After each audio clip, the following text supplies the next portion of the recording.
She knew my mother's name. She knew my date of birth, my old address, the name of my first dog, the school I went to at age 7. She knew everything about me because I told her everything.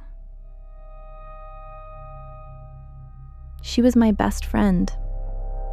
And for 3 years, 3 full years, she used every single piece of that information to become me. She opened bank accounts in my name. She took out loans. She applied for jobs using my qualifications, my certificates, even my old university email. And the most terrifying part? She almost got away with it. My name is Sarah, and before this video ends, you're going to find out exactly what stopped her and exactly what she said when she was caught. I want you to think about someone in your life right now, someone you trust completely. Maybe it's a best friend, maybe it's a sister, a flatmate, a colleague you've known for years. Now ask yourself this: how much do they actually know about you? Because here's what nobody talks about. The most dangerous person in your life isn't a stranger. It was never a stranger. It's the person you already let in. Her name was Riya. We had been friends since we were 15. 15 years old, sitting in the same maths class, both pretending we understood algebra. We went through everything together. Her parents' divorce, my dad's illness, 2 failed relationships, hers and mine, 3 apartments between us, hundreds of 2 a.m. conversations. I thought I knew her. I thought she knew me. Turns out, she was studying me. It started so small that I didn't even notice. She asked to borrow my passport once, just to confirm a booking, she said. I handed it over without a second thought. Then she needed my national insurance number for a form she was filling in for both of us. I sent it in a text message. A text message. Can you imagine? We give away the keys to our entire identity to the people we love, and we don't even think twice about it. Because why would we? They're family. They're safe. They're us. Until they're not. The first sign came 3 years into it. A letter arrived at my mother's house, addressed to me, from a debt collection agency. I had never taken out that loan. £4,200 for a car I had never seen, financed in my name at an address I had never lived at. I called the lender. They had my date of birth, my old email address, my mother's maiden name as a security question answer, and a voice note from someone claiming to be me, giving verbal permission for the loan. I sat on the floor of my kitchen for 40 minutes, not crying, just still. The way you go still when something makes no sense and your brain simply refuses to process it. I checked my credit report that night. 3 accounts I'd never opened. 1 address I'd never lived at. 1 employer I'd never worked for. And a mobile phone contract, taken out 2 weeks after Riya had borrowed my passport. 2 weeks. I called her. She picked up on the second ring, same as always. I told her what I'd found. There was a silence, the kind of silence that isn't empty, the kind that's full. And then she said, "I was going to tell you." Not, "I don't know what you're talking about." Not, "There must be some mistake."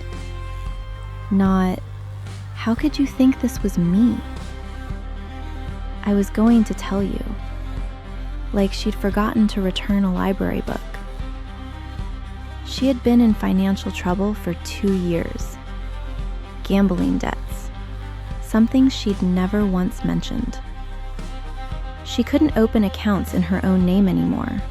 Her credit was destroyed. So she used mine. She'd been careful. She'd made minimum payments, just enough to keep things quiet.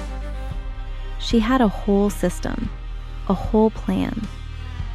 And her plan had worked for 3 years because I trusted her completely.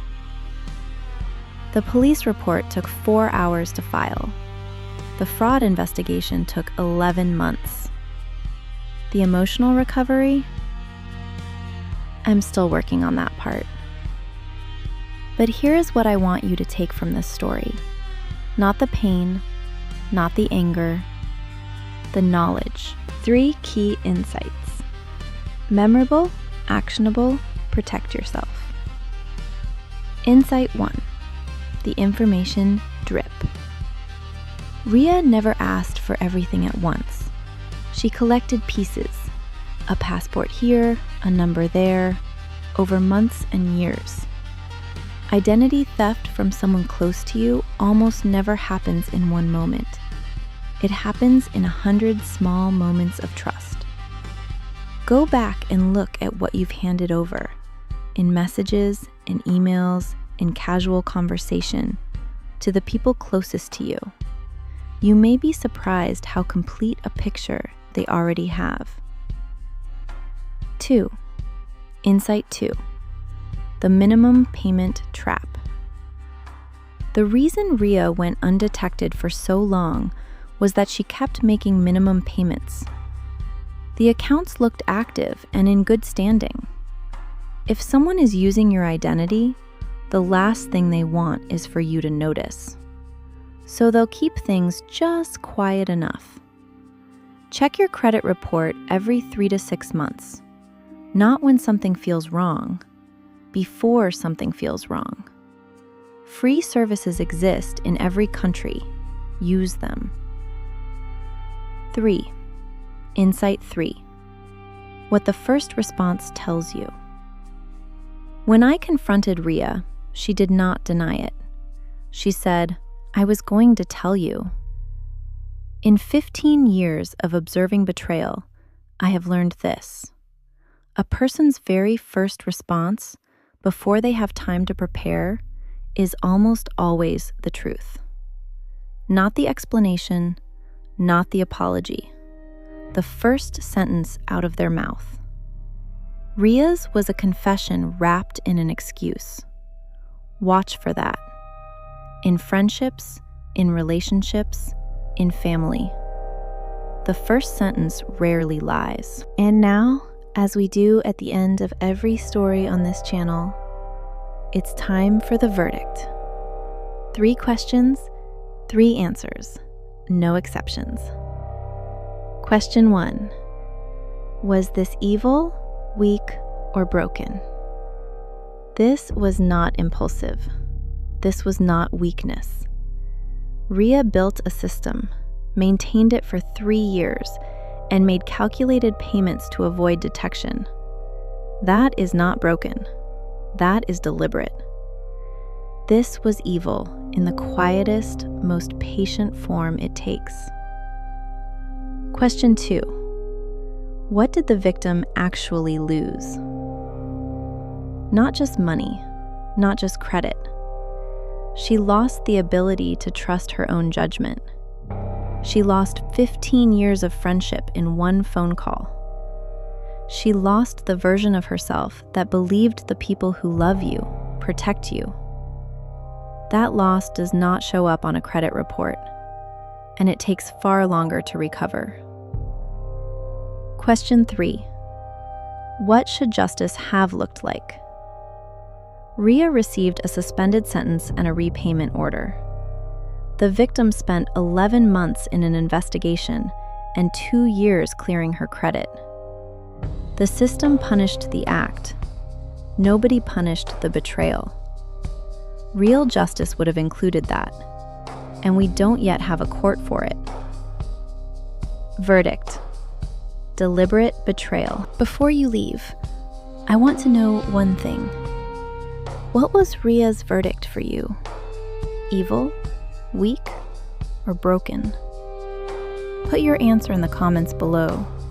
I read every single one, and I'll be posting a verdict update based on what you all decide. Thank you for being here for this first story. There are many more where this came from, each one more difficult to believe and more important to hear.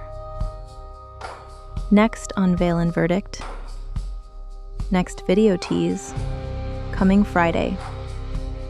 She destroyed my life, so I let karma do the rest. Here's what happened.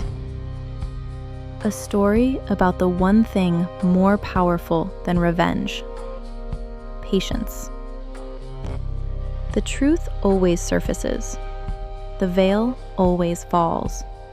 And when it does, we'll be here to deliver the verdict.